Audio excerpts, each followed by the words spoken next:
बच्चों, आज के इस वीडियो में आपका बहुत बहुत स्वागत है। मैं आपको पढ़ा रही हूँ पाठ 15 नौकर, जिसमें मैंने इसके पहले एक वीडियो अपलोड किया है, आपने उसे देखा होगा।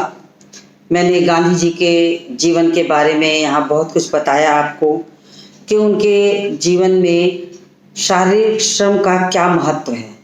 शारीरिक श्रम में वे किसी भी काम को कभी छोटा नहीं समझते थे, चाहे वो बर्तन मांजने का हो, झाड़ू बुहारू हो, या खाना बनाना हो, भंडार गृह का काम हो, किसी की सेवा करना हो।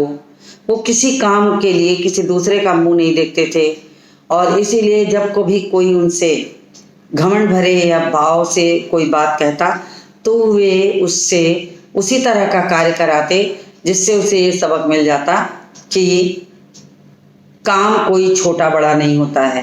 तो एक आपको मैंने कल जब पढ़ाया तो उसमें एक उदाहरण था कि एक अंग्रेज छात्र उनके पास आता है तो कि मैं आपकी कुछ मदद कर दूं, तो गेहूं बीनने को उसे दे देते हैं कि गेहूं बीनो, जो उसके लिए बहुत कठिन काम था।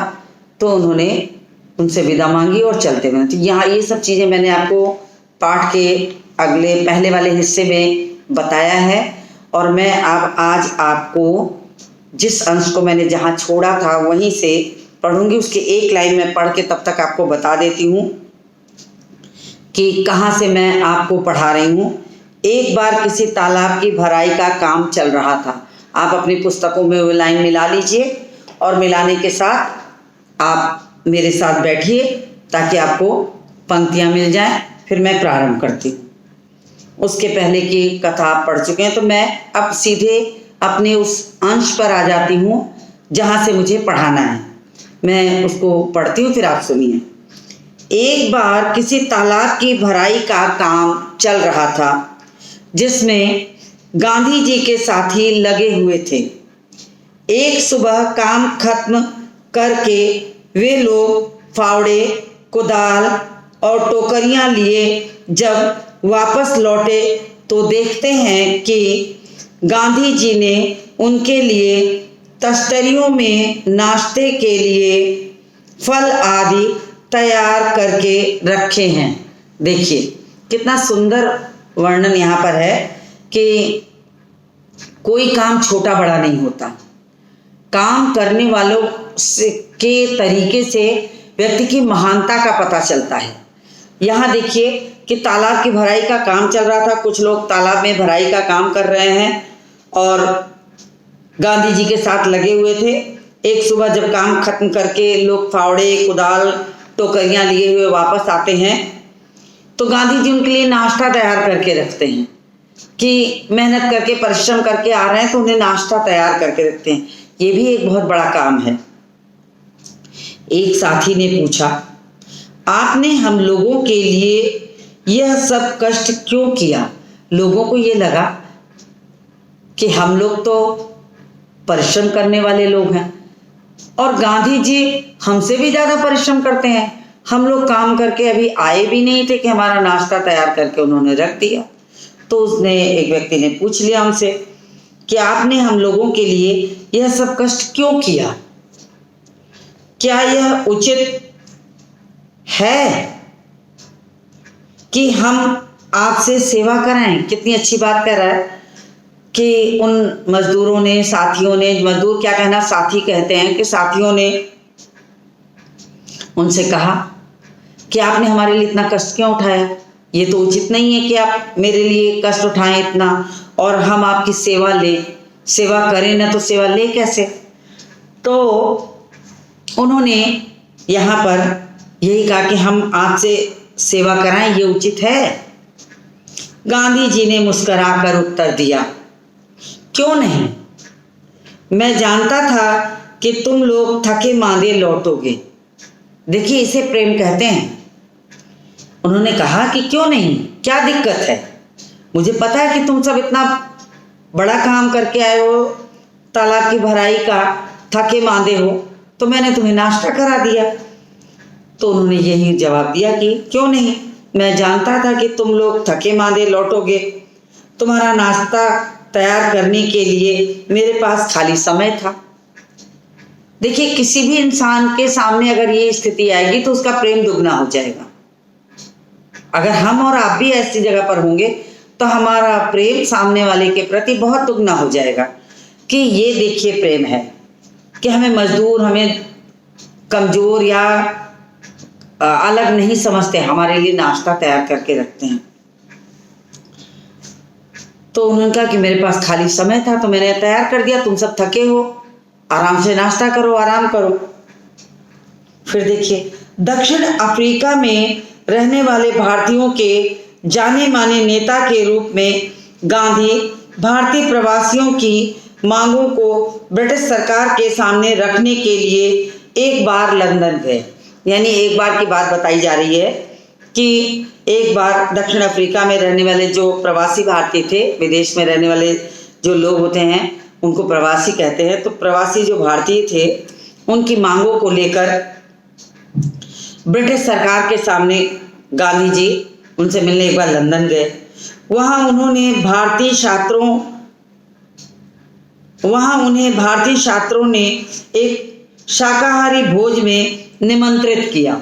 और जब वहाँ लोगों को पता चला कि गांधी जी आए हैं उनकी तरफ से उनकी बात को रखने के लिए, तो वहाँ लोगों ने उन्हें निमंत्रण दिया, खाने पर बुलाया, भोज पर निमंत्रण दिया। छात्रों ने इस अवसर के लिए स्वयं ही शाकाहारी भोजन तैयार करने का निश्चय किया। अब लोगों ने सोचा क्या कि हम अपना शाकाहारी भोजन स्वयं तैयार करेंगे गांधी जी के लिए, ताकि उनको प्रसन्नता मिले। तीसरे पहर 2 बजे एक दुबला पतला और छरहरा आदमी आकर उनमें शामिल हो गया। अब वहाँ के जो छात्र थे वे छात्र काम करने के लिए आराम से जुट गए, शाकाहारी भोजन तैयारी करने के लिए। उसी समय बिल्कुल दुबला पतला छरहरा सा एक आदमी आया, उनके बीच साथ में काम करने लगा और तश्तरियाँ धोने, सब्जी साफ करने और अन्य छुटपुट काम करने में उनकी मदद करने लगा। अब आप तो समझ ही गए होंगे कि वो कौन था। आगे देखिए,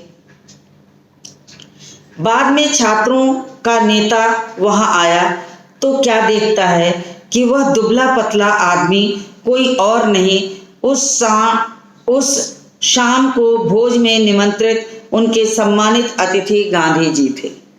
तो अब देखिए, जब वहाँ पर भोज में शामिल होने के लिए उनके जो वहाँ के जो प्रमुख नेता थे, जब वो आते हैं तो देखते हैं, क्या देखते हैं कि गांधी जी तो वहाँ बैठ के उनके साथ तश्तरियाँ धोना, छुटपुट काम करना सब जुटे हुए हैं। तो वो बड़े आश्चर्य में पड़ जाते हैं। जिसको हम सम्मानित अतिथि के रूप में बुलाएं, वो अतिथि पहले ही पहुँच कर वहाँ काम में उनके साथ जुटा है। चूँकि गांधी जी को वहाँ कोई पहचान नहीं रहा था तो वो काम में लग गए और किसी को इस बात का पता भी नहीं चला। वो तो वहाँ के जो नेता थे वो जब आते हैं तब वो पहचानते हैं। गांधी दूसरों से काम लेने में बहुत सख्त थे, लेकिन अपने लिए दूसरों से काम कराना उन्हें नापसंद था। अब वो दूसरों से काम तो बहुत लेते थे, काम करने का तरीका सिखाते थे, काम करने के लिए उत्साह देते थे, लेकिन अपने लिए वो काम नहीं चाहते थे कि उनका कोई काम करे। वो अपना काम स्वयं सारा करना चाहते थे। और भोज में तो वो अतिथि थे, कोई उन्हें कहता ही ना। अतिथि होकर के अगर कोई आकर उसमें जुड़ता है तो जो मेजबान होता है, यानी जिसके घर भोज है, वो बहुत प्रसन्नता होती है, देखो अतिथि और हमारे साथ काम में लग गए। गांधी जी ने वैसा ही किया। एक बार एक राजनीतिक सम्मेलन से गांधी जी जब अपने डेरे पर लौटे, डेरे मतलब घर जहाँ रहते थे, डेरे पर लौटे तो रात हो गई थी। सोने से पहले वे अपने कमरे का फर्श बुहार रहे थे। उस समय रात के 10 बजे थे। एक कार्यकर्ता ने दौड़कर गांधी जी के हाथ से बुहारी ले ली। अब उनकी आदत थी, एक दिन कहीं से लौटे तो रात का 10 बज रहा था, वो अपना फर्श साफ करके तब सोते थे। तो जैसे ही 10 बजे रात को अपना फर्श साफ करने लगे तो किसी को आहट लगी। वो दौड़ के आया, उनके हाथ से झाड़ू, बुहारी मतलब वही झाड़ू, ले ली उनसे कि लाइए मैं कर देता हूँ। जब गांधी गांवों का दौरा कर रहे होते, उस समय रात को यदि लिखते समय लालटेन का तेल खत्म हो जाता तो वे चंद्रमा की रोशनी में ही पत्र पूरा कर लेना ज़्यादा पसंद करते थे। कितनी अच्छी बात है कि जब वो देर रात से लौटते थे तो उनकी आदत थी कि उन्हें मिले हुए पत्रों को वो जवाब देके ही सोते थे। तो पत्रों को लिखते थे और अगर किसी कारण से पत्र लिखते समय लालटेन का तेल ख़त्म हो गया तो वो सोचते थे कि चलो चांदनी छिटकी हुई है, उस रोशनी में बैठ के काम कर लेते हैं, और उसी चांदनी में बैठ के अपने सारे पत्र पूरे कर लेते थे। लेकिन सोते हुए अपने किसी थके हुए साथी को नहीं जगाते थे, लेकिन वो ये नहीं चाहते थे कि अब लालटेन का तेल भरने के लिए वो किसी अपने साथी को, किसी को सहयोगी को बुलाए और उससे कहें कि तुम इस लालटेन में तेल भर दो, मैं पत्रों के लिखने का काम कर रहा हूँ। वो अपने लिए कोई काम कराना ही नहीं चाहते थे, इसलिए वो सोचते थे कि चांदनी में लिख दो, लेकिन सोते हुए को जगाकर लालटेन में तेल भरवाना उचित नहीं है। जब नहीं जगाते थे। नौखाली पदयात्रा के समय गांधी जी ने अपने शिविर में केवल 2 आदमियों को ही रहने की अनुमति दी थी। अब अपनी पदयात्रा की बात करते हैं, नौखाली पदयात्रा की बात करते हैं कि उस पदयात्रा में शिविर में वो सिर्फ अपने साथ 2 आदमियों को रहने की अनुमति देते थे। इन दोनों को यह नहीं मालूम था कि खाखरा कैसे बनाया जाता है। और गांधी जी तो गुजरात के थे, पोरबंदर नाम के गुजरात के, वहाँ खाखरा प्रसिद्ध भोज्य पदार्थ है। अब जिन 2 लोगों को अपने साथ शिविर में रखते थे उन्हें खाखरा बनाना ही नहीं आता था। इस पर गांधी स्वयं रसोई में जा बैठे और निपुण रसोइये की तरह उन्होंने खाखरा बनाने की विधि बताई। अब उन्होंने क्या किया कि जब उन्हें लगा कि हमारे साथी तो खाखरा बनाना नहीं जानते, तो वे चुपचाप सीधे रसोई में चले जाते हैं और स्वयं खाखरा बनाने की विधि बताकर लगकर बनवाने लगते हैं। उस समय गांधी जी की अवस्था 78 वर्ष की थी। 78 वर्ष, 78 वर्ष की थी। 78 वर्ष की आयु का एक वृद्ध व्यक्ति युवा के समान कार्य करे, ये अपने में उनके शारीरिक श्रम का ही परिणाम है। गांधी जी को बच्चों से बहुत प्रेम था। अपने बच्चों के जन्म के 2 माह बाद उन्होंने कभी किसी दाई को बच्चे की देखभाल के लिए नहीं रखा। वे मानते थे कि बच्चे के विकास के लिए माँ बाप का प्यार और उनकी देखभाल अनिवार्य है। अब देखिए कितना सुंदर ढंग से उन्होंने बताया कि उन्हें क्या लगता था कि बच्चों की देखभाल का काम जो माँ बाप कर लेंगे, अगर हम उन्हीं बच्चों को किसी दाई के हाथ से पालेंगे, बड़े होंगे, तो उनमें वो प्रेम, वो स्वरूप, वो प्रेम का जो स्वरूप है वो उन्हें प्राप्त नहीं होगा, क्योंकि दाई का वो खुद का बच्चा नहीं है, लेकिन वो अपने पूरे प्रेम के साथ उस कार्य को कर रही है। तो उन्हें क्या लगता है कि माँ बाप का जो प्रेम है, उस प्रेम के से अगर उस बच्चे की देखभाल की जाएगी तो बच्चे में जो भावनाएं पनपेंगी वो कुछ अलग होगी। तो उन्हें लगा कि माँ बाप से ज़्यादा प्रेम बच्चों को कोई नहीं दे सकता, इसलिए कुछ ही 2 माह के बाद ही उन्होंने बनाया नियम कि वे दाई को बच्चों को न देकर खुद उनकी देखभाल करेंगे। वे माँ की तरह बच्चों की देखभाल कर सकते थे, खिला पिला और बहला सकते थे।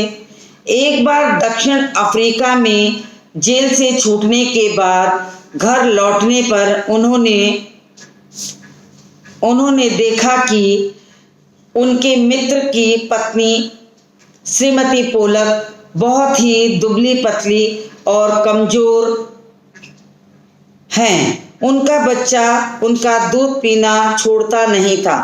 अब एक बार की कहानी उन्होंने बताई है कि एक बार बच्चों की देखभाल करने की उनकी तो आदत पड़ गई थी। वो खिला पिला कर उन्हें बच्चों को रख लेते थे, बहला लेते थे, फुसला लेते थे। एक बार की बात उन्होंने कहानी सुनाई कि दक्षिण अफ्रीका के जब जेल से वे छूटे थे और घर लौटे तो देखा उन्होंने कि उनके मित्र की जो पत्नी है श्रीमती पोलक बहुत दुबली पतली और कमज़ोर हो गई हैं। उनका बच्चा जो था उनको छोड़ता ही नहीं था। हर क्षण वो बच्चे को उठाए रहती थी और बच्चे की सेवा करने में वे बिल्कुल कमज़ोर हो गई हैं और बच्चा उनका दूध पीना भी नहीं छोड़ता था और उसका दूध छुड़ाने की वो बहुत कोशिश कर रही थी कि बच्चा दूध पीना छोड़ दे तो संभवतः वह उनकी सेहत जो है वो अच्छी हो जाए। बच्चा उन्हें चैन से रहने नहीं देता था, रात को सोने नहीं देता था और रो रो कर उन्हें सारी रात जगाए रखता था। गांधी जी जिस दिन लौटे उसी रात को उन्होंने बच्चे की देखभाल का काम अपने हाथों में ले लिया। अब गांधी जी ने क्या किया, उन्होंने कहा कि अब श्रीमती पोलक से, जो उनके मित्र की पत्नी थी, कि आप मत परेशान होइए, मैं आपके बच्चे का लालन पालन करूंगा, वो आपके दूध को छोड़कर आराम से मेरे पास रह जाएगा। सारे दिन कड़ी मेहनत करने और सभाओं में भाषण देने के बाद 4 मील पैदल चलकर गांधी जी कभी कभी रात को 1 बजे घर पहुंचते।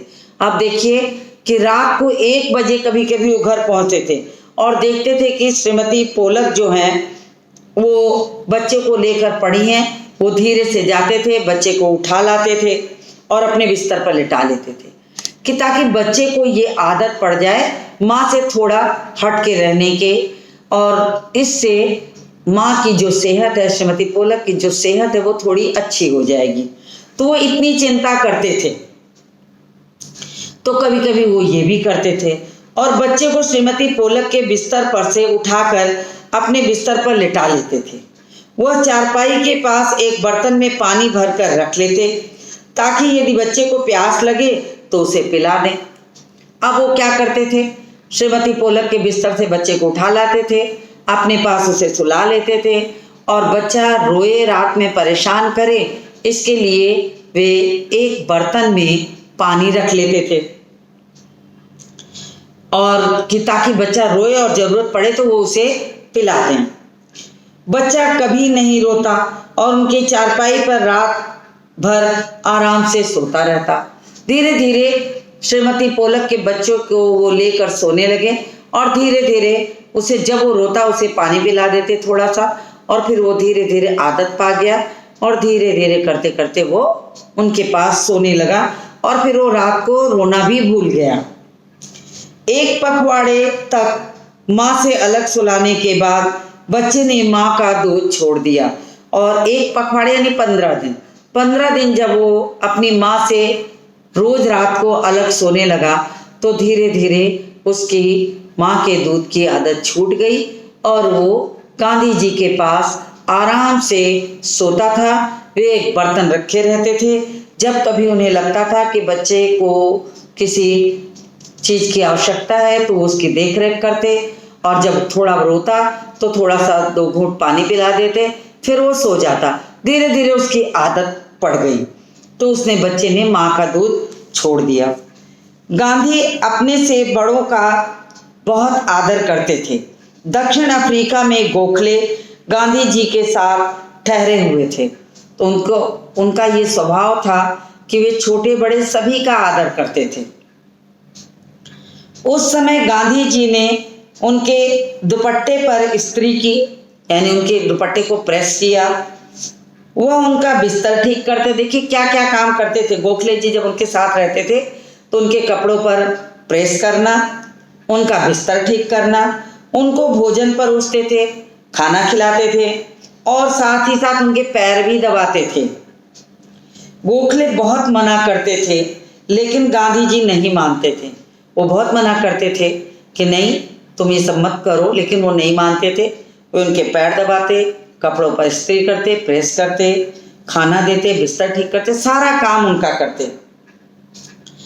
महात्मा कहलाने से बहुत पहले एक बार दक्षिण अफ्रीका से भारत आने पर गांधी कांग्रेस के अधिवेशन में गए। वहां उन्होंने गंदे पखाने साफ किए और बाद में उन्होंने एक बड़े कांग्रेसी नेता से पूछा। अब महात्मा जब उन्हें कहने आने लगे, उसके पहले की बात है, उससे समय कि एक बार दक्षिण अफ्रीका, भारत आने से पहले वो दक्षिण अफ्रीका गए जहाँ कांग्रेस के अधिवेशन में गए हुए थे। वहाँ उन्होंने गंदे पाखाने भी साफ किए, जिसको हम लोग लैट्रिन वॉशरूम कहते हैं। तो वहाँ पर उन जगहों को उन्होंने साफ किया। बाद में उन्होंने एक बड़े कांग्रेसी नेता से पूछा, मैं आपकी क्या सेवा कर सकता हूँ? नेता ने कहा, मेरे पास बहुत से पत्र इकट्ठे हो गए हैं जिनका जवाब देना है। मेरे पास भी कोई कारकुन नहीं है, सहायक नहीं है जिससे यह काम दूं। तो उन्होंने क्या किया कि कहा कि अगर तुम मेरी मदद ही करना चाहते हो तो मेरे पास बहुत सारे पत्र आ गए हैं जिसका जवाब मुझे देना है, मैं नहीं दे पा रहा हूँ, मेरे पास कोई सहायक नहीं है। तो तुम ऐसा करते कि इस पत्रों का उत्तर ही तैयार कर दो। क्या तुम यह काम करने को तैयार हो? तो उन्होंने कहा कि क्या तुम मेरे इन पत्रों का उत्तर तैयार कर दोगे? तो गांधी जी ने कहा, जरूर, मैं ऐसा कोई भी काम करने को तैयार हूँ जो मेरे सामर्थ्य से बाहर ना हो। उन्होंने कहा कि अगर मेरे सामर्थ्य के अंदर कोई काम है तो मैं उस सारे काम को करने को बिल्कुल तैयार हूँ। यह काम उन्होंने थोड़े ही समय में समाप्त कर डाला और उसके बाद उन्होंने उस नेता की कमीज के बटन आदि लगाने और उनकी अन्य सेवा का काम खुशी से किया। और फिर उन्होंने क्या किया कि सारे पत्रों को का जवाब लिख दिया, उनके छोटे मोटे काम कर दिए, छोटे मोटे कार्यों को भी वो अच्छी तरह कर दिए और तो और उनके कपड़ों के बटन भी लगा देते थे। तो छोटे मोटे सारे काम वो कर दिए। जब कभी आश्रम में किसी सहायक को रखने की आवश्यकता होती थी तब गांधी किसी हरिजन को रखने का आग्रह करते थे। अब जब आश्रम में रहते हुए लोग किसी नौकर चाकर की सहायक की आवश्यकता महसूस करते तो वो हमेशा कहते थे किसी हरिजन को रख लो। हरिजन यानी किसी छोटी जाति के जो लोग होते हैं, हरिजन उन्हीं को कहते हैं कि जो सबसे छोटी जाति के लोग हैं उनको रखा जाए। उनका कहना था, नौकरों को हम वेतन भोगी मजदूर नहीं, अपने भाई के समान हमें मानना चाहिए। तो उनका क्या मानना था कि जिन्हें हम नौकरी पे रखें, जिन्हें हम नौकर बना के अपने घर में रखें, उनसे नौकर जैसा व्यवहार ना करें, उन्हें नौकर का दर्जा ना दे, उन्हें मजदूर ना समझे कि वेतन भोगी हैं, तनख्वाह पर रहने वाला मजदूर है। नहीं, उसके साथ भाई के समान व्यवहार करें। इसमें कुछ कठिनाई हो सकती है, कुछ चोरियां हो सकती हैं, फिर भी हमारी कोशिश सर्वथा निष्फल नहीं जाएगी। इन्होंने कहा ये छोटे लोग हैं, गरीब लोग हैं, अगर हम इन्हें काम पर रखते हैं तो कभी ऐसा भी हो सकता है कि हमें कुछ नुकसान भी उठाना पड़ जाए, लालच में आके कभी चोरी कर ले या किसी अन्य तरह की तकलीफें हो जाएं। लेकिन एक या दो बार आपका प्रेम पाकर कभी न कभी ऐसा जरूर होगा कि वे पूरी तरीके से समझ जाएंगे, तो ये सारी चीज़ें छोड़ देंगे और उनकी भी उन्नति हो जाएगी।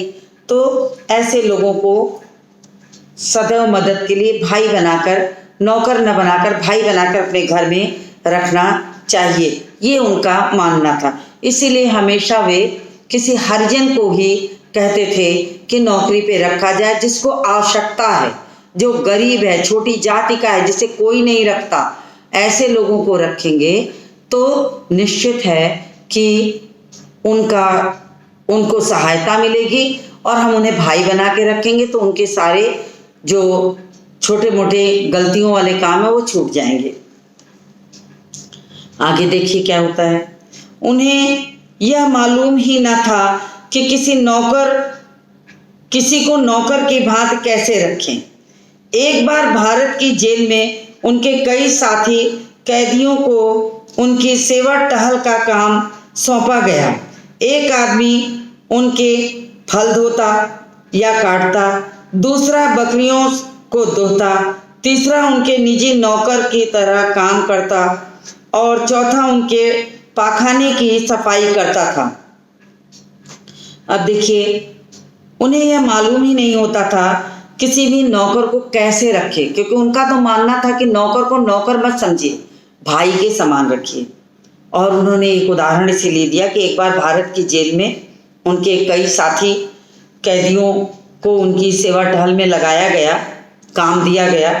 तो कोई उनका फल धोता, एक आदमी उनका फल धोता था, दूसरा काटता था, कोई बकरियों को धोता था, तीसरा उनके निजी नौकर की तरह काम करता था, चौथा उनके पाखाने की सफाई करता था, एक ब्राह्मण कैदी उनके बर्तन धोता था और 2 गोरे यूरोपियन प्रतिदिन उनकी चारपाई बाहर निकालते थे। तो तमाम लोग उनकी सेवा में लगे हुए थे। आगे देखिए, गांधी जी ने देखा कि इंग्लैंड में ऊंचे घरानों में घरेलू नौकरों को परिवार का आदमी माना जाता है। अब गांधी जी ने क्या देखा था कि इंग्लैंड में ऊंचे ऊंचे घरानों में जो घरेलू नौकर रखे जाते हैं उन्हें परिवार के सदस्य की तरह रखा जाता है।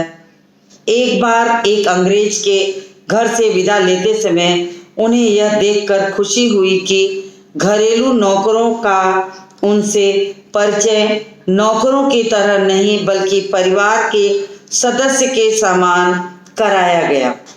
यानी कि ये बहुत बड़ी चीज़ है। जब वो एक बार किसी विदेश में किसी के घर गए थे और तमाम लोगों का परिचय उनसे दिया जा रहा था, तो उस व्यक्ति ने उनके घर के जो घरेलू नौकर थे उनको भी बड़े सम्मान के साथ भाई की तरह, अपने रिश्तेदार की तरह, अपने घर के सदस्य की तरह जब परिचय कराया तो उन्हें बहुत खुशी मिली कि परिवार के सदस्य की तरह इनका सम्मान है, तो वो बहुत खुश होते हैं। एक बार एक भारतीय सज्जन ने यहाँ काफ़ी दिनों तक ठहरने के बाद गांधी जब चलने लगे तब उस घर के नौकरों से उन्होंने विदा ली और कहा, अब किसी एक बार की और घटना इन्होंने उदाहरण के लिए दी है, तो उसको क्या कहा कि एक बार एक भारतीय सज्जन के यहाँ काफ़ी दिनों तक ठहरने के बाद, एक बार की बात है कि किसी भारतीय व्यक्ति के यहाँ जाकर कुछ दिनों तक ठहर गए और जब उनके यहाँ से चलने लगे तो उनके नौकरों से भी उन्होंने विदा ली, सबको मान सम्मान के साथ सबसे विदा ली और क्या कहा, मैं कभी किसी को अपना नौकर नहीं समझता। उन्होंने क्या कहा कि मैं कभी भी किसी को अपना नौकर नहीं समझता, उन्हें भाई या बहन ही माना है। उन्होंने कहा कि मैंने जब भी किसी से अपनी सेवा का अवसर किसी को दिया है तो उसे नौकर नहीं समझा है, उसे अपने भाई बहन का दर्जा देके काम लिया है और भाई बहन के दर्जे की तरह ही उन्हें माना है। और आप लोगों को भी मैं अपना भाई समझता हूँ।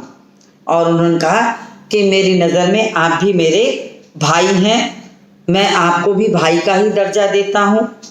तो जितने भी काम करने वाले लोग थे, जितने भी उनके साथ जहाँ जहाँ भी जेल में, बाहर किसी के घर गए, जहाँ जहाँ भी उन्हें जैसे ऐसे लोग मिले, उन्होंने उन्हें पूरा सम्मान दिया, उन्हें भाई और अपने घरेलू सदस्यों की इज्जत दी, सम्मान के साथ उनसे काम लिया, विदा ली तो घर के सदस्यों की तरह।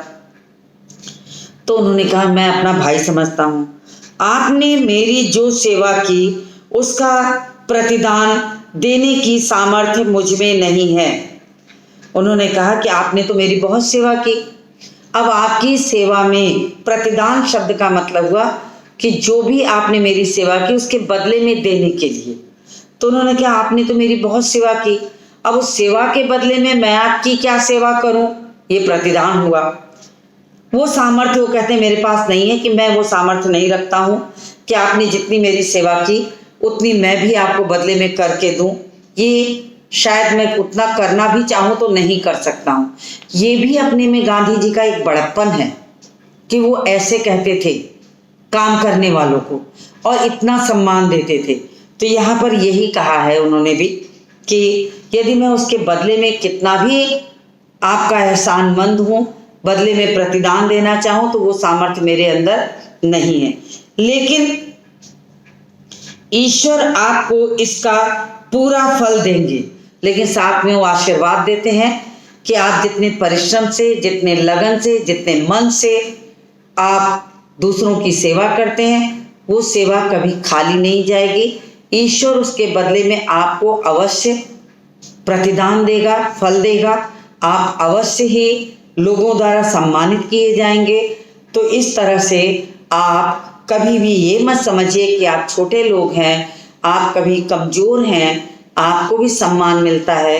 ये सारी चीज़ें कह के उन्होंने बड़ा ढाढ़स दिलाया कि बदले में ईश्वर आपको वो सौभाग्य देगा, आपको ईश्वर आशीर्वाद देगा कि आप निरंतर आगे बढ़ते रहें, आपको सम्मान मिलता रहे। ये बात गांधी जी ने विदा लेते समय उन साथियों से, उन घर में काम करने वाले नौकरों से विदा लेते समय कहा। तो इस तरह से यहाँ पर आकर ये पाठ पूरा हो गया और गांधी जी की दिनचर्या से हम परिचित हो गए कि उनकी दिनचर्या कैसी थी, साथ कम काम करने वालों को क्या समझते थे, अपने कार्यों को वो कैसे करते थे, शारीरिक श्रम का उनके लिए क्या महत्व था। विदेशों में भी जाने पर वो दूसरों के यहाँ जाने पर भी छोटे मोटे कामों को अपने हाथों से ही करना चाहते थे। तो ये इनकी दिनचर्या थी। इस दिनचर्या का इतना सुंदर उदाहरण इस पाठ नौकर में दिया गया है और खास तौर से नौकर पाठ का जो शीर्षक रखा गया है वो इसी कारण से रखा गया है कि समाज में काम कर लेने से कोई नौकर नहीं हो जाता। हम अगर अपने काम करते हैं, अपने सगे संबंधियों का, अपने मित्रों का, अपने बड़ों का, तो हम नौकर नहीं हैं, हम सम्मान देते हैं। और अगर हम किसी को सम्मान देते हैं तो हमें भी कोई सम्मान देगा। इसीलिए गांधी जी जब कहीं कहीं जाते थे तो वे दूसरों को उसी तरह का सम्मान देते थे, चाहे वो घर में काम करने वाला हो या अन्य कोई हो। जो भी उनकी सेवा में रहता था उसको वो हाथ जोड़कर विनम्र निवेदन के साथ कहते थे कि मैं इस सेवा के बदले में कोई प्रतिदान तो दे नहीं सकता, लेकिन मैं सदैव आपको धन्यवाद देता हूँ और इसके बदले में ईश्वर आपको प्रतिदान के रूप में आपका सदैव सहयोग करेगा। ये गांधी जी का बड़प्पन यहाँ दिखाया गया है और पाठ का शीर्षक नौकर रखने की वजह भी मैंने आपको बता दी। तो ये पाठ बहुत सुंदर ढंग से गांधी जी के जीवन से, उनके चरित्र से जुड़ा हुआ पाठ है कि जीवन में किन किन चीज़ों का वे महत्व समझते थे। तो मुझे उम्मीद है कि आपको पाठ अच्छी तरह समझ में आ गया होगा। तो इसके बाद के वीडियो में जब हम मिलेंगे तो मैं इसके पाठों के प्रश्नोत्तर आपको कराऊंगी, प्रत्येक प्रश्न को मैं समझाऊंगी और आपको कराऊंगी। तो आज मैं ये वीडियो यहीं समाप्त करती हूँ। आप इसको देखिए, पाठ को समझिए और फिर मैं इसके प्रश्नोत्तरों के साथ आपसे मिलती हूँ अगले वीडियो में।